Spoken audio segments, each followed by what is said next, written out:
নমস্কার বন্ধুরা, স্যাবি swing with তানিয়ায় আপনাদের সকলকে স্বাগত জানাই। আশা করি সকলে ভালো আছেন।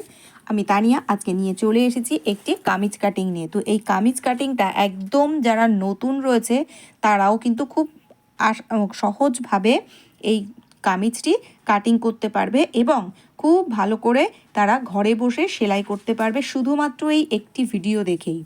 তো প্রথমে আমি এখানে ঝুলটা বলে দিই।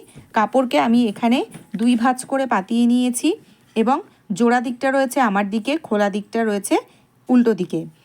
ঝুল রয়েছে 42, আমি তার সঙ্গে 1.5 ইঞ্চি প্লাস করে নিয়েছি। এখান থেকে আমি পুট নিয়ে নিলাম 5 এবং আর্মহোল নিয়ে নিয়েছি আমি 5.5 এবং গলার যে চওড়া, সে গলার চওড়াটা আমি নিয়ে নিয়েছি 2 ইঞ্চি। তার কারণ এই কাস্টমারের ড্রেস যখন আমি আগে বানিয়েছি তখন তিনি বলছিলেন আগে আমি যা পুট নিয়েছিলাম কাটটা একটু ঢিলা লাগছে, তাই জন্য আমি 5.5 থেকে 1/2 ইঞ্চি কমিয়ে দিয়েছি। তো এবার আমি এখান থেকে আর্মহোলের মাপ নিয়ে নিচ্ছি 5.25, 5.6। আপনারা ফিতে দেখে নেবেন 5.6 এবং ফিতের পয়েন্টের মেজারমেন্টে যদি কারো কোনো অসুবিধা থেকে থাকে কমেন্ট করলে কিন্তু আমি একটা ভিডিও বানিয়ে দিয়ে দেবো। তো 5.6 আমি মেজারমেন্ট নিয়ে নিয়েছি আর্মহোলের।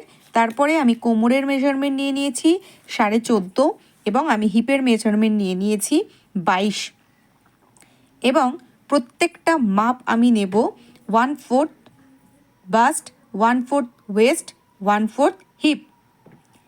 তো এখানে সূত্র খুব সিম্পল। মাপ আছে, ফুল বাস্টের মাপ নেব। ফুল বাস্টের মাপ আছে 35, 1/4 প্লাস 1 লুজিং প্লাস 1.5 এসে, মানে সিম অ্যালাউন্স মার্জিন যেটাকে আমরা বলবো। কোমর আছে 31.5 divided by 4 plus 1 loosing and 1.5 seam allowance এবং হিপ রাউন্ড আছে 38.5 বাই 4 প্লাস 1। এই জায়গাটা যদি কেউ ফিটিংস রাখতে চায় তার থেকে কিন্তু 2 সুত কমিয়ে দেওয়া যেতে পারে। যারা ফিটিংস পড়তে চান হিপ রাউন্ড 0.2 সুত কিন্তু কমিয়ে দেওয়া যেতে পারে এবং মার্জিন নেব কিন্তু 1 বা 1.25, এর বেশি কিন্তু একটুও নেব না। তার কারণ হচ্ছে তাহলে কিন্তু সাইডের মোড়ার দিকটা আমাদের কিন্তু চওড়া হয়ে যাবে, আইদার হিপ রাউন্ডের ওখানে ফিনিশিং আসবে না। তো এভাবে দেখুন আমি কিন্তু পরপর মাপ নিয়ে নিচ্ছি। এই জায়গাটায় যদি আমি একবারে লুজিং এবং সিম অ্যালাউন্সটা একবারে নিয়ে নিচ্ছি। এবার বাটাম যেটা রয়েছে হিপ রাউন্ডের ঠিক এই বরাবর যা নেব, হিপ লাইন বরাবর একদম পুরো স্ট্রেট।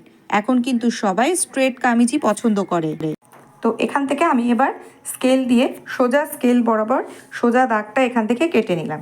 এবার এরকম একটা কাঠের শেপ স্কেল নেব। স্কেল নিয়ে এখানে কিন্তু বডি অনুযায়ী কিন্তু মার্কিং করব না, কারণ এটা হচ্ছে আমরা কাটিং করব। তো একদম মার্জিন সিম অ্যালাউন্সের যে দাগগুলো ছিল সেই দাগগুলো বরাবর আমি এরকম মিলিয়ে নেব এবং এই বরাবর কিন্তু লুজিং সহ 1/4। তো আমি এখান থেকে পুরোটা একটু শেপ দিয়ে নিচ্ছি। আমি এখানে একটুখানি মনে হচ্ছে আমি এখানে ফুল বাস্টের মাপে কোথাও গন্ডগোল করেছি কথা বলতে বলতে। তো এই জায়গার মাপটা আমি আরেকবার চেক করে নিচ্ছি। তো এখানে আমি চেস্টের মাপ ভুল করে নিয়ে নিয়েছিলাম, এই জায়গাটা কিন্তু ফুল বাস্টের মাপে হবে। তো এবার আমরা আর্মহোলের গোলাইটা দিয়ে নেব। ব্যাকপার্টের ক্ষেত্রে আমরা কোনাকুনি 1.5 ইঞ্চিতে আর্মহোলের গোলাইটা দিয়ে দেব, আর ফ্রন্টের ক্ষেত্রে আমরা 1/2 ইঞ্চি কমিয়ে নেব। তো এখানে আমি আর্মহোলটা একবার ঘুরিয়ে দেখে নিচ্ছি। এখানে আমার আসছে 8.5, তো এখানে আমার আর্মহোল আছে 14। ওপর দিক থেকে আমার 1/2 ইঞ্চি মার্জিন চলে গেলে আমার কিন্তু আর কামিজের আর্মহোলটা পারফেক্ট চলে আসবে। কারণ চুড়িদার বা কামিজ যেটাকে বলে এটা কিন্তু কেউ খুব বেশি বডি ফিটিং পরতে চায় না। এই কাস্টমার যার জিনিস আমি আগেও করেছি সে একটু লুজ রাখতে পারে। তো আমার এটা কাটিং করা হয়ে গেল এবং একইভাবে আমি কিন্তু ব্যাক পার্টের কাটিংও করে নিয়েছি। গলার কাটিং কিন্তু আমি কোনো পার্টেরই করিনি। এবার আমি এখান থেকে হাতার কাটিং করব। তো এখানে আমার এক্সট্রা যে কাপড়টা রয়েছে সেখান থেকে আমি এরকমভাবে এটা 4 ভাঁজ করে নেব। এখানে 2 ভাঁজে আছে, আমি এটাকে 4 ভাঁজ করে নেব। আপনারা সাইডে হয়তো একটা পাড় দেখতে পাচ্ছেন যে আমি কেন ওই পাড়টাকে ব্যবহার করলাম না, তার কারণ হচ্ছে এখানে আমি ওই পাড়টাকে ব্যবহার করব না, কারণ হচ্ছে ওই পাড়টা আমার পুরোটাতে আসবে না, এবং গলায় যেহেতু আমি একটু অন্যরকম ডিজাইন দেব, তো সেই জন্য আমি এখানে পাড়টাকে ব্যবহার করছি। এবং পাড়টা খুব একটা যে আলাদা কিছু সেরকমও নয়, এবং পাড়টা শুধু সোজা লম্বায় এক পাশে রয়েছে, ওই জন্য আমি ওটার ব্যবহার করলাম না। তো এখানে আমার হাতার লম্বা রয়েছে 8 ইঞ্চি, আমি তার সঙ্গে 1.5 ইঞ্চি মার্জিন নিয়ে নিলাম। এবং আমি এখানে এবার যেটা করব, আমি এইভাবে কিন্তু ব্যাক পার্টের আর্মহোল থেকে কোনাকুনি করে আমি হাতার চওড়ার মাপটা নিয়ে নিলাম, এবং মুহুরির মাপটা নিয়ে যা মুহুরি থাকবে তার হাফ, তার সঙ্গে সিম অ্যালাউন্স, কিন্তু আমার হাতায় কিন্তু কোনো রকম লুজিং হবে না, তার সঙ্গে কিন্তু সিম অ্যালাউন্স নিয়ে নিতে হবে 1.5 ইঞ্চি।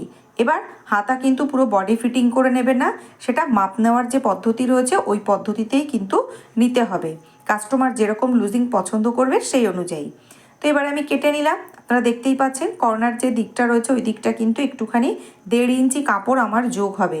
তো এই হাতার কোনার দিক থেকে যে টুকরোগুলো আমার বেরোলো ওখান থেকে 1.5 ইঞ্চি আমি সেলাইয়ের সময় সেট করে নেব।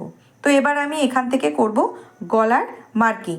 এখানে আমি আগে একটা পেপার পেস্টিং নিয়ে নিয়েছি, পেপার পেস্টিংয়ে আমি এরকমভাবে সোজা করে দাগ দিয়ে নিলাম, এবং নিচের দিক থেকে আমি আগে 1 ইঞ্চি মার্জিন বাদ দিয়ে নেব। তারপরে আমি এবার ঝুলের মাপটা দেব। তো ঝুল আছে সামনের গলার 6.5, তো 6.5 মাপটা নিয়ে আমি এইভাবে পুরো সোজাসুজি দাগ দিয়ে নিলাম। গলার চওড়া 2 ইঞ্চি আমি বাদ দিয়ে দেবো, গলার চওড়া 2 ইঞ্চি, এবং তার সাইড থেকে আমি এবার গলার ডিজাইনটি করব। তো গলার ডিজাইনটি আমি যেটা করব সেটা হচ্ছে গলা সামনের দিকে প্লেট হয়ে জয়েন হবে। তো এখানে আমি একটা পান গলা দিচ্ছি, তো পান গলাটাকে আমি ঠিক এইভাবে টেনে ঠিক এইভাবে নিচ্ছি, যে যতটা ডিপ চাই বা যতটা ছোট চাই তার উপর কিন্তু নির্ভর করবে। তো এইভাবে আমার পান গলাটা আমি দিয়ে নিয়েছি। এবার পান গলার যে আউটসাইড রয়েছে সেখান থেকে এইভাবে আমি 1 ইঞ্চি করে পেপার পেস্টিংটা মার্কিং করে নিচ্ছি। পুরোটা কিন্তু আমি 1 ইঞ্চি করে এইভাবে মার্কিং করে একোট করে দাগ দিয়ে কেটে নিচ্ছি। এবার আমি এর মাঝখানে পিনসেট করে নিয়ে এটাকে পুরো ছেটে দেব। অবশ্যই কিন্তু এই মাথাটা একটুখানি উঁচু রাখবেন, তাহলে কিন্তু সেলাই করার সময় একটুও মার্জিন থেকে সরে যাবে না। এবার আমি এখান থেকে পুরোটা ছেটে নেব। এভাবে আমি এখান থেকে এক্সট্রা করে কেটে নিই, তাতে আমার গলার পট্টি পারফেক্টভাবে বসে কাপড়ের ওপর। এবার এটাকে আমি একটা কাপড়ের ওপর অ্যাটাচ করে নেব আয়রন করে। এটা যেহেতু পেপার পেস্টিং পেপার, তো এটাকে আমি হিট দিয়ে পেস্ট করে নেব কাপড়ের ওপর। তো এখানে 2 ভাঁজ করে নিয়েছি। জয়েন্টের যে দিকটা জয়েন্ট থাকবে সেদিকটা কিন্তু অবশ্যই কাপড়েরও জয়েন্টের দিক থাকাটা চাই। এবার আমি এখান থেকে ছোট ছোট করে কাটস দিয়ে নিচ্ছি। যেই জায়গাগুলো আমার বাঁকা দিক রয়েছে সেই জায়গাগুলোতে ছোট ছোট করে কাটস না দিলে কিন্তু ওগুলোর ফিনিশিংটা ঠিকমতো আসবে না। তো একদম মিডিলের সঙ্গে মিডিল অ্যাটাচ করে দিয়ে এইভাবে কিন্তু আমি গলাটাকে পুরো পাতিয়ে নিয়েছি, এবং এটাকে পুরো আউটসাইড থেকে আমি আগে সেলাই করব। তো তার আগে আমি এটা আগে সামনের দিক থেকে সেলাই করে নিচ্ছি। সেলাই করে আমি তার আয়রন করে কিন্তু পেস্টিং করে নিয়েছি।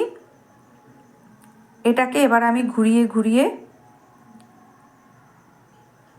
এটা আমার খুব একটা হিট হয়নি, কারণ যে সময় হঠাৎ করে কারেন্টটা চলে যাওয়াতে তো পুরোটা পেস্টিং করা আমার হয়নি। এবার আমি এটাকে পুরোটা আমি অ্যাটাচ করে নিচ্ছি। এইভাবে কিন্তু কোণার দিকগুলো কেটে কেটে দিলে খুব সুন্দর ফিনিশিংয়ের সাহায্যে বাইরের দিকে চলে আসবে। তো যেহেতু আমি এই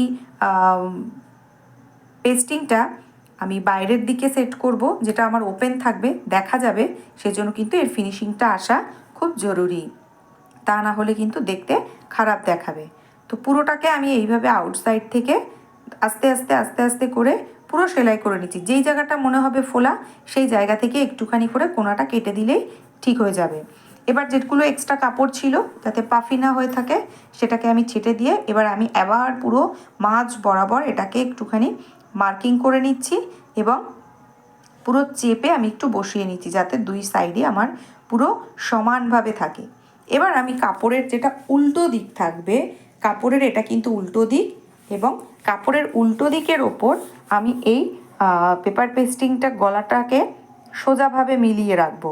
মিলিয়ে মাঝখানের সঙ্গে মাঝখানকে অবশ্যই অ্যাটাচ করে রাখবো। একটা পিন দিয়ে আমি সেট করে নিচ্ছি। এবার মিডিল যেটা রয়েছে পানের যেটা তির্যক দিক সেটা কিন্তু অবশ্যই যেন বডিরও মাঝখানে থাকে। এবার আমি খুব আস্তে আস্তে করে ঘুরিয়ে পুরো গলাটাকে কাপড়ের সঙ্গে যেরকম এক চাপ দূরত্ব থেকে আমার চাই, যেরকম মার্জিন চাই, আমি এখানে এক চাপ দূরত্ব থেকেই গলাটাকে পুরো ঘুরিয়ে ঘুরিয়ে বসিয়ে নিচ্ছি। এবং মাঝখানে অবশ্যই কিন্তু সূচটিকে গেঁথে নিতে হবে, তা না হলে কিন্তু মিডিলটা যদি একটু ঘুরে যায় সেক্ষেত্রে কিন্তু ড্রেসটা দেখতে একটু বাঁকা দেখাবে। এভাবে আমি এর গলাটাকে পুরো তুলে নিচ্ছি। এবার পিনটাকে খুলে নেব, নিয়ে কাঁচি দিয়ে গলার যে মাঝখানের কাপড়টুকু রয়েছে এটুকুকে আমি ছেটে বাদ দিয়ে নেব। আপনারা যারা স্যাভি সুইং উইথ তানিয়ায় সম্পূর্ণ নতুন আছেন তাদেরকে রিকোয়েস্ট করব আমার চ্যানেলটিকে সাবস্ক্রাইব করার জন্য, এবং তারপরে বেল আইকনটি প্রেস করে দেবেন, পরবর্তী ভিডিও নোটিফিকেশান খুব তাড়াতাড়ি পেয়ে যাবেন। যারা অলরেডি সাবস্ক্রাইবার রয়েছেন তাদেরকে অসংখ্য ধন্যবাদ। ভিডিওটি সম্পূর্ণ দেখার জন্য অনুরোধ করলাম। যদি ভিডিওটি ভালো লেগে থাকে তাহলে অবশ্যই লাইক করবেন এবং কমেন্ট করে যেন জানাতে ভুলবেন না ভিডিওটি আপনাদের কেমন লাগলো। এবং আমার এই সম্পূর্ণ ফর্মুলা ফলো করে যদি বানানোর পরে কোনো রকম কোনো জায়গায় যদি কোনো অসুবিধা হয় তাহলেও কিন্তু আমাকে কমেন্ট করে জানাবেন। আমি 100% গ্যারান্টি দিচ্ছি এই ফর্মুলা করে যদি এই মেজারমেন্ট অনুযায়ী আপনারা করেন তাহলে কিন্তু ড্রেসটি একদম পারফেক্ট আসবে। তো এভাবে দেখুন গলাটি আমার চাপ সেলাই দেওয়া হয়ে গেছে। এবার আমি সামনে থেকেও আবার চাপ সেলাই দিয়ে একে বসিয়ে নিয়ে আয়রন করে নিয়েছি। এবার আমি আরেকবার আয়রন করে নিয়েছি। তো এখানে আমি একটি করাত লেস নিয়ে নিয়েছি, যেটি আমি বলেছিলাম যে ড্রেসের এই পেপার পেস্টিংটা বাইরের দিকে শো করবে, তো বাইরের দিকে শো করবে এবং তার মাঝখান থেকে আমি একটা এরকম করাত লেস বসিয়ে নিচ্ছি। তো তার আগে আমি যেটা রয়েছে পানের মাথার দিকটা কাপড়ের মিডিলের সঙ্গে আমি আগে অ্যাটাচ করে নিচ্ছি, এবং করাত লেসগুলো যাতে খুব সরু হয় সেই জন্য কিন্তু সেলাইটা খুব সংযতভাবে করতে হবে এবং ধার দিয়ে করতে হবে। আমি এখানে শুধু করাতের মাথাগুলোকেই বাইরে রাখছি, তো সেই জন্য সবাই একটু ধীরে ধীরে করবে। এই জায়গাটা চওড়া লেস হলে কী হয়, ভেতরে দেওয়া যায় একটু বেশি করে, কিন্তু এই লেসগুলো খুবই সরু হয়। তো এইভাবে আমি গলাটা পুরো ঘুরিয়ে ঘুরিয়ে নিয়ে নিচ্ছি। আপনারা যদি বাচ্চাদের পোশাকের ভ্যারাইটিস ফ্রক, চুড়িদার আর বা অন্য বিভিন্ন ধরনের প্যান্ট, স্কার্টের ভিডিও দেখতে চান তাহলে কিন্তু UT fashion and tailor house আমার একটি আলাদা শুধুমাত্র বাচ্চাদের পোশাকের জন্য চ্যানেল আছে। আপনারা ওই চ্যানেলটি অবশ্যই ভিজিট করবেন। যদি ভালো লেগে থাকে চ্যানেলটি সাবস্ক্রাইব করবেন এবং অবশ্যই লাইক কমেন্ট করতে ভুলবেন না। তো এইভাবে আমি ধীরে ধীরে এটাকে ঘুরিয়ে ঘুরিয়ে বসাচ্ছি। আমি ভিডিওটি খুবই স্লো করে দেখাচ্ছি, আমি একদমই স্পিড বাড়াচ্ছি না খুব একটা। তার কারণ আমি চাই যাতে যারা একদম নতুন তারা কোনো স্টেপ যাতে স্কিপ না করে যায়, তাদের বুঝতে যাতে কোনো অসুবিধা না হয়। এবং কি হয়, একটা যাদের করতে করতে অভ্যাস হয়ে যায় তাদের একটা হাতের টান এবং তাদের ম্যানেজ করার দক্ষতা। আর যারা একদম নতুন, আমি যখন একদমই নতুন ছিলাম পান গলা আমার কখনই প্রপার উঠতো না। আমি কাটিং করতাম পান, কিন্তু সেলাই করার পরে সেটা ঠিক আর পান আসতো না। তো এইভাবে আমার খুবই অসুবিধা হতো।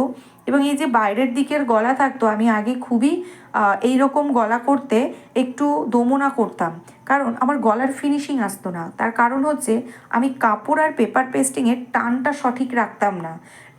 হাতের টানটা যেহেতু সঠিক রাখতাম না, সে কারণে আমার কাপড়টা একটুখানি কিন্তু পাফি পাফি দেখাতো, যার দরুন ফিনিশিংটা ঠিকমতো আসতো না। তো স্বাভাবিক, আমি সেই জন্যই কিন্তু খুবই আস্তে, দুটো জিনিসেরই টান কিন্তু হাতে সমান থাকতে হবে। তো এখানে ব্যাক পার্টের গলার কাটিংটা আমি দেখালাম না, ওই একই পদ্ধতিতে 7.5 ইঞ্চি লম্বা ঝুল নিয়ে সেম পদ্ধতিতে আমি এখানে পিছনের গোল গলাটা কেটে নিয়েছি। তো এখানেও আমি পেপার পেস্টিংটা ব্যবহার করেছি, তার কারণ কাপড়টি খুবই হালকা, তো আমি এখানে পেপার পেস্টিংটা সে কারণে ব্যবহার করেছি, তাতে গলার ফিনিশিংটা খুব সুন্দর করে উঠে আসে। এখানে হাতার যেহেতু কোনো ডিজাইন নেই সেজন্য আমি আর আলাদা করে দেখালাম না। তো এখানে আমি হাতাটা, কামিজের হাতাটা আমি বেশিরভাগ সময় অ্যাটাচ করে নিই। তো ওইভাবে আমার দুটো হাতাই সেট করা হয়ে গিয়েছে। এবার আমি যেটা করব সেটা হচ্ছে বডির ফুল মেজারমেন্টটা। তো আমার হাতার যেটা মাপ ছিল সেটা হচ্ছে 11.2। তো আমি 11.2কে এইভাবে আমি একদম যা মুহুরি রয়েছে, এটা কিন্তু কাস্টমারের লুজিং দিয়ে মুহুরি, যে তিনি যেই মাপটা রেডি চান, তো সেই অনুযায়ী আমি মুহুরি ওই জায়গাটা মার্কিং করে নিলাম। এবং হাতার যে দুটো জয়েন্ট রয়েছে, ড্রেসটি পরার পরে যদি সামনের বডির আর পিছনের বডির উঁচু নিচু হয় সেক্ষেত্রেও কিন্তু একটা রিঙ্কেলস তৈরি করবে। সেই জন্য কিন্তু দুটো হাতার এপাশ সামনে আর পিছনটা পুরো জয়েন্ট করে আমি একটা পিন সেট করে নিয়েছি। এবং ওই যে আমি কাটিংয়ের সময় ভিকাট করে নিয়েছিলাম কোমর এবং হিপ পোর্শনে ভিকাটগুলো আমি জয়েন করে নিয়েছি পিন দিয়ে।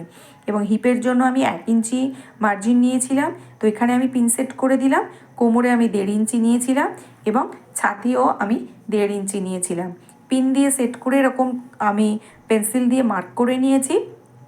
অ্যাজ ইট ইজ আমি ওই মার্কগুলোকে টাচ করে করে সম্পূর্ণ সেলাই করে আসব হিপ পর্যন্ত। টানা আমি হিপ পর্যন্ত ওই একই পদ্ধতিতে কিন্তু আমি দুই পাশে সেলাইটা করে নেব। তো সেলাইটা করার পরেও আমি আপনাদেরকে দেখাবো যে মাপটা কতটা কি এলো। তো এইভাবে দুপাশে আমার সেলাই করা হয়ে গিয়েছে। আমি এইভাবে দেখুন বডি মেজারমেন্টটা আমি করে নিচ্ছি। একদম পুরো আমার যেটা লুজিং মাপ 40 এসছে, আমার বডি ছাতির মাপ এসছে, সরি কোমরের মাপ এসছে আমার 36 এবং হিপের মাপ এসছে আমার 42। একদম পুরো পারফেক্ট মেজারমেন্ট এসেছে। তৈরি হয়ে গেছে আমার এই ড্রেসটি। যদি ভালো লেগে থাকে অবশ্যই লাইক করবেন। দেখা হবে আবার পরবর্তী ভিডিওতে।